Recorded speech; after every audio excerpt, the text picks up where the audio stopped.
Hello students, this is lesson U6A01. By the end of the lesson, you should be able to say, I can find arc length and sector area of a circle and use them to solve problems. Let's take a look.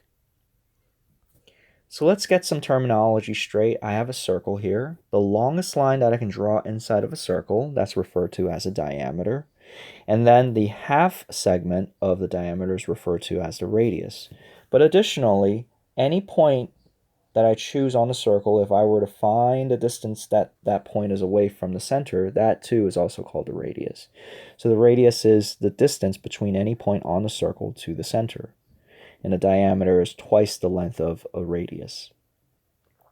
The circumference is equal to 2 pi times r, and the area of the circle is pi r squared. We are going to be utilizing these two formulas here to maximize our understanding of the topic for this target.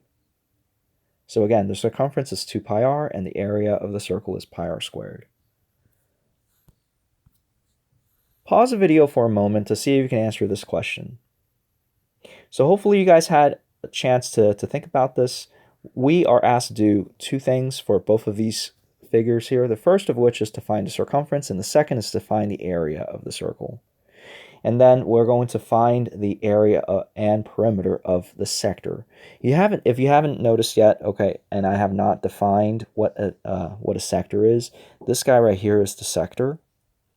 So a sector, okay, is a portion of the circle formed by two radius, so I have a radius here and a radius here, joined by the arc of the circle. So we cannot have a sector of a circle drawn in this manner, if that makes any sense. All right, so we're going to attempt to find this. So the circumference of the circle, that's easy, right? That we just apply the formula straight up. So the circumference of the circle is simply 2 pi times r, which is 12 pi inches. The area of the circle, again, we just apply the area formula straight up. It's pi r squared. Oh, I'm sorry. It's approximately, so circumference is approximately 38 inches. And then the area of the circle is pi times 6 squared, so that's 36 pi inches, or it's approximately 113 inches. Next, we're going to attempt to find the area of the sector of the circle here. So if you notice right now that the arc length, okay, and well, we have a couple of things here that I need to talk about. First of which, this arc here is referred to as the arc length of the sector. And then the area shaded in green, that is the area of the sector. So in order for us to find the perimeter of the sector, we need to know what the arc length is, okay? And we need to know a little something about how to maybe perhaps create a proportion. Because I notice right now that I have 130 degrees there. So let's set a proportion to find the arc length of this arc. So I know that this proportion may be established, and that is, I have 130 degrees to 360. It should be proportional to, I'm going to call the arc length there, this capital S.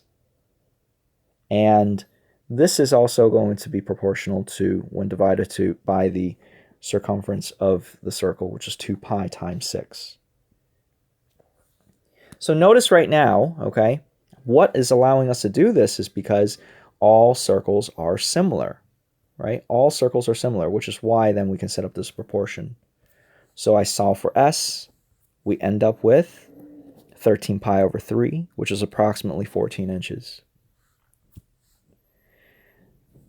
So therefore, the perimeter of the sector, what I have to do is take 14 and add 12, because I have two radius. So 12 plus 14 adds to approximately 26 inches. So let's set a proportion again to find the area of the sector. So to find the area of the sector, similarly, we can say, oh, 130 degrees to 360 is equal to the area of the sector over pi r squared, which is 36 pi. We solve for the area. We'll end up with area is equal to 13 pi inches squared, or approximately 41 inches. So if you look at this, okay, and try to think about a way to strategize without having to create a proportion all the time, we can actually arrive at this conclusion here that the arc length can be found by multiplying the circumference by whatever the central angle was over 360. And that makes sense. This is saying that the arc length is going to be proportional to whatever the central angle is. Similarly, we can do the same thing for finding the area of the sector. Notice that this guy right here, this is the area of the entire circle, and then theta over 360, that is just the proportion that the central angle has over the circle. So this is the formula. Rather than knowing that we have to set up a proportion all the time, we can just immediately jump to this formula here, which can be useful at times. Although I don't encourage you to memorize formulas, I encourage you to try to understand the formula so you don't have to memorize the formulas. All right. Other terminologies here. So the shaded region, as shown in this diagram, the shaded region is known as the segment of a circle. It is the area between a chord and the arc of the circle. So this line right here, okay, I have not described what this line is called. Any line drawn inside of a circle is known as a chord. Can you guys think of what is the longest chord inside of a triangle? Inside of a circle? That's right. The longest chord in the circle is in fact the diameter, right? So if I go from edge to edge on the circle, the longest chord is the diameter. All right. So knowing this fact, let's try to find the area of the segment of the circle, which is the area that's in green there. If the central angle is 50 degrees and the radius of the circle is 6 inches, round your final answer to the nearest integer.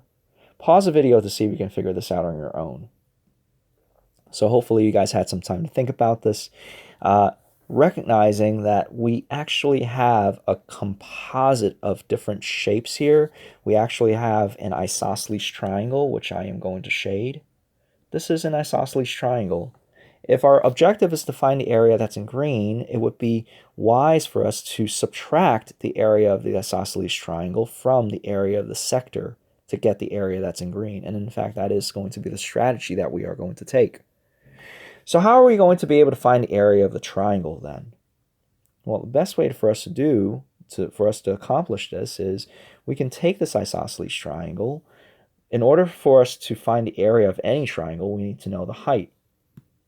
So the strategy is we got to break this isosceles triangle up into 2 right triangles. So to break this up into 2 right triangles, okay, we need to find out what is the height and then what is the base. This is reminiscent of a trigonometry problem back in Unit 5, back towards the end of Unit 5. So if we're looking to find out what is the height of the triangle, which happens to be adjacent to this angle over here of 25, I would be inclined to use cosine. So cosine of 25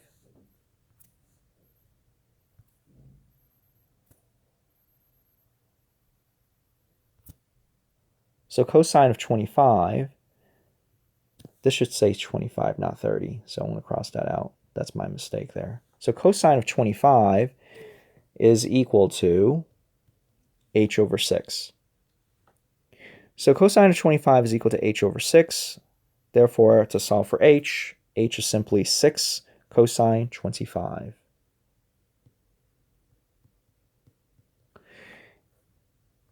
So I know that h is approximately 5.4378, and again, that is an approximate value. We're not going to round until the very end here, just because we want to be as precise as possible. Next, we're going to solve for x, and x happens to be opposite of 25 degrees.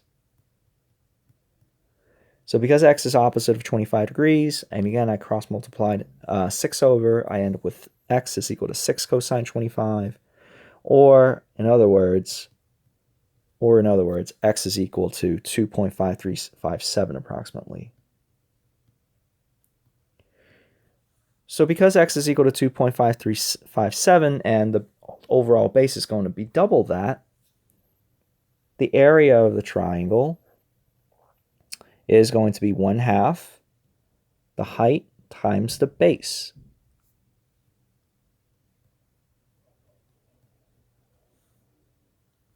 So the area of the triangle, the isosceles triangle, is approximately 13.7886. Again, we do not round until the very end of the problem.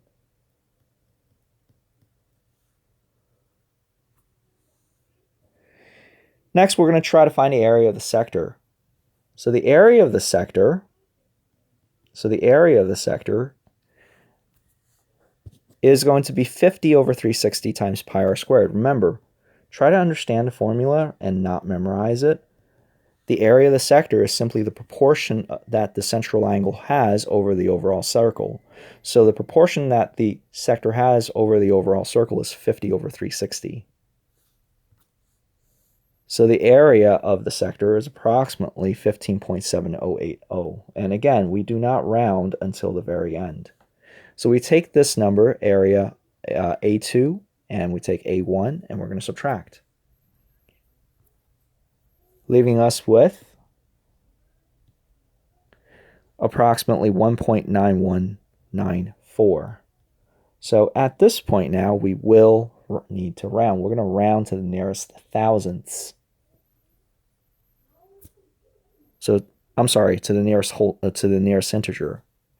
So the nearest integer is going to be approximately 2 then.